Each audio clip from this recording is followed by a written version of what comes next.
Bom, a reivindicação pelo fim da escala 6 por 1 e pela redução da jornada de trabalho, ela tem tomado o debate público, após um desabafo de um trabalhador do comércio nas redes sociais, né, esse desabafo viralizou, se transformou, por fim, em um movimento social e até ganhou o Congresso Nacional com uma proposta de emenda à Constituição.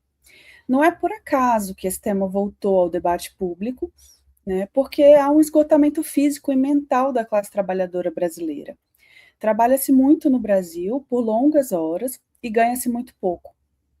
Além disso, o salário mínimo passou por uma desvalorização desde o final dos anos 80 e as inovações tecnológicas, como o celular, fibra ótica e tudo que teve em termos de inovação desde os anos 90 para cá, tem nos feito trabalhar cada vez mais. Conclusão: estamos trabalhando mais e recebendo menos. Então, esse desabafo, ele ganhou todo esse impacto por conta desse contexto. Tanto é assim que tem se pautado também no debate público a necessidade de taxar os super ricos. Por quê? Porque os lucros extraordinários dos capitalistas só crescem enquanto a classe trabalhadora está cada vez mais empobrecida. Então, é nesse contexto que surge o debate da escala 6 por 1.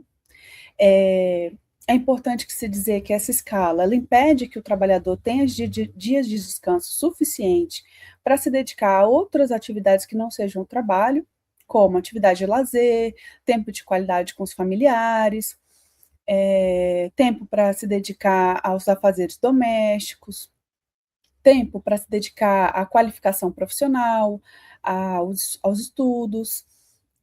Tudo isso são aspectos que são sempre enfatizados quando esse tema vem a público.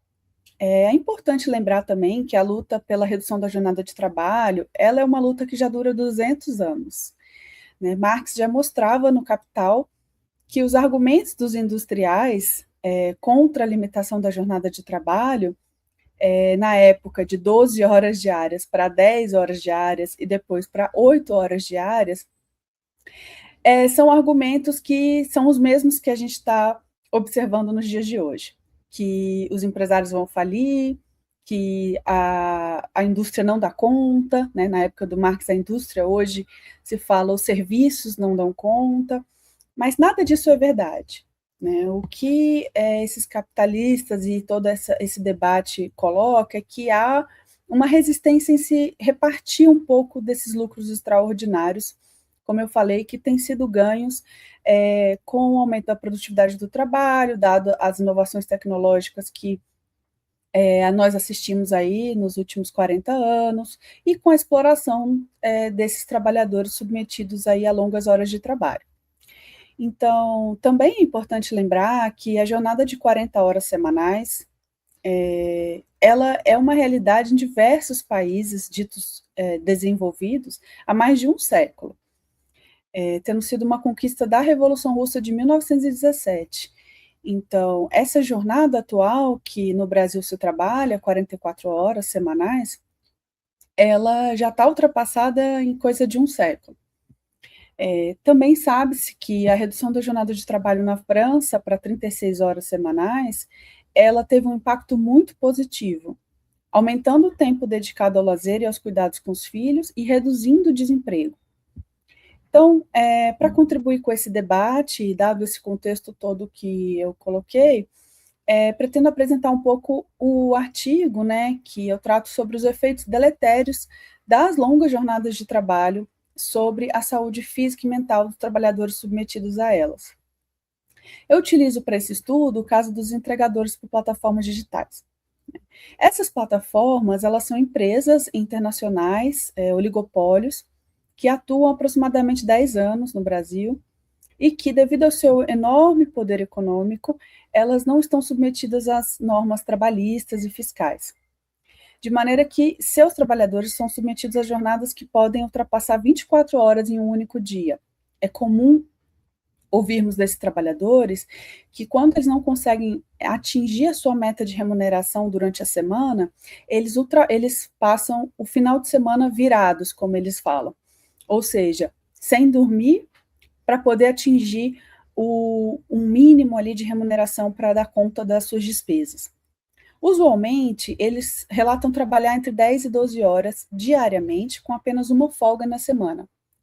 Mas também é comum ouvirmos deles que essa folga, em momentos em que eles precisam, por exemplo, pagar o financiamento da moto, ou passar da bicicleta para a moto, ou quando tem muitas dívidas, essa folga às vezes nem acontece. Há trabalhadores que estão trabalhando há 3 anos sem uma folga em todos esses anos.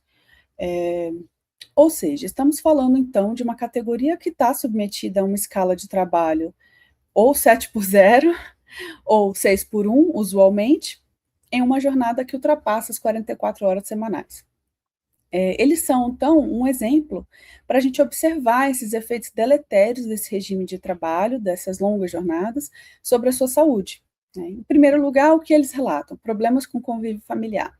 Então, é comum ouvirmos que há constantes brigas com a família, como relata Miguel, aqui estou usando nomes fictícios, o aplicativo acaba com seu casamento, né?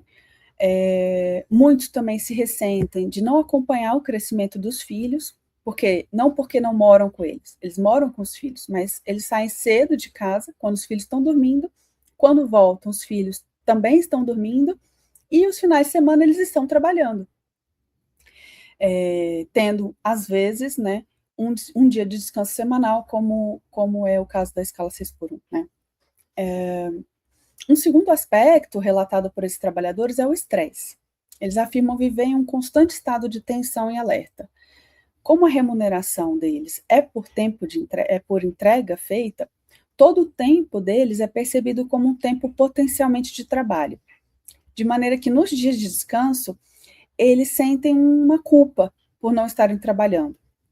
Como relatou o Renato sobre um dia em que foi ao cinema com o filho e a esposa e não conseguiu relaxar, porque pensou o tempo todo no dinheiro que ele estava gastando e que poderia estar ganhando se estivesse trabalhando naquele momento. Essa é uma das características da escala 6 por 1. Os dias de descanso perdem o seu sentido. O descanso, né, de 2 dias na semana, ele serve para desligar do trabalho, para o trabalhador preparar o seu corpo e a sua mente para a semana seguinte, além de cuidar de si e da família e dos afazeres domésticos. Não tendo esse tempo, esses trabalhadores passam a viver um estado constante de alerta. Como o descanso não é suficiente, eles relatam um cansaço que é principalmente mental, como afirma Edilson. É comum a existência de um sentimento constante de cansaço, desânimo, fadiga, irritação e de distúrbios do sono. Como afirma outro trabalhador, Roberto, o aplicativo mexe com a sua mente. Muitos trabalhadores relatam ter passado períodos de profundo desânimo, que poderíamos até dizer de depressão, um quadro de depressão. Sentir profunda tristeza e falta de vontade de sair da cama, de se desligar do aplicativo por 1, 2 meses, e só voltar, porque caso ele não volte para o aplicativo, a conta dele é desativada. Como relatou o Rafael, o aplicativo é uma droga que atua estimulando-o constantemente a trabalhar cada vez mais. É frequente também o uso de substâncias que viciam, como entorpecentes, estimulantes, para dar conta daquela jornada tão extensa.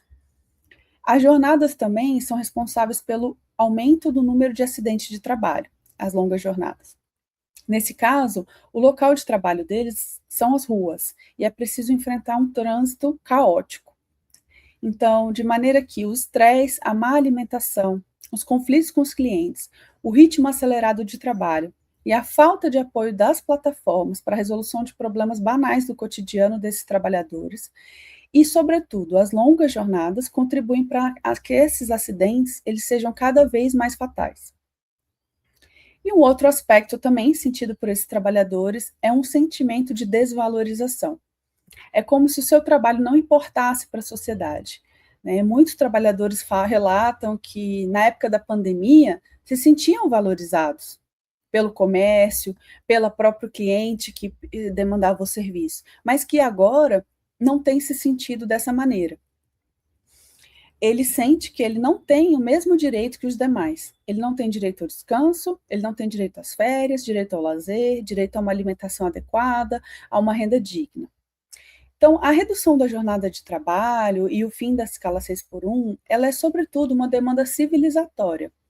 Trata-se do tipo de sociedade que queremos ter, de um padrão mínimo necessário para que todos possam trabalhar, distribuindo as horas de trabalho de maneira igualitária entre todos e garantindo assim um bem-estar, a segurança e condições dignas para se viver. Importa destacar, né, que há uma tentativa dos empresários e os políticos que os representam no Congresso Nacional em barrar qualquer tentativa de redução da jornada que beneficie os trabalhadores. Há propostas no Congresso que pedem a flexibilização das horas de trabalho, cujo objetivo, no final, é prolongar a jornada diária, ou seja, pretende-se dizer que se está diminuindo a jornada, quando na verdade está se mantendo tudo do mesmo jeito ou até piorando. E, além disso, há propostas que estabelecem uma remuneração por hora trabalhada. Essa forma de remuneração, chamada na literatura de salário por peça, ela possui implicações gravíssimas para a saúde dos trabalhadores e também resulta, no final, em prolongamento da jornada e completa insegurança de renda. Então, além disso, os entregadores também são um exemplo desses efeitos negativos dessa forma de remuneração sobre a sua saúde. Por isso, é necessário enfatizarmos que é preciso garantir que a reivindicação legítima da população brasileira, né, que começou aí há alguns meses, anos atrás, né, que é a redução da jornada de trabalho, sem redução salarial, sem flexibilização das horas de trabalho e sem mudança na forma de remuneração dos trabalhadores, seja implementada, garantindo assim um bem-estar coletivo, redução do desemprego, redução da pobreza e da indigência e valorização da classe trabalhadora brasileira. Obrigada.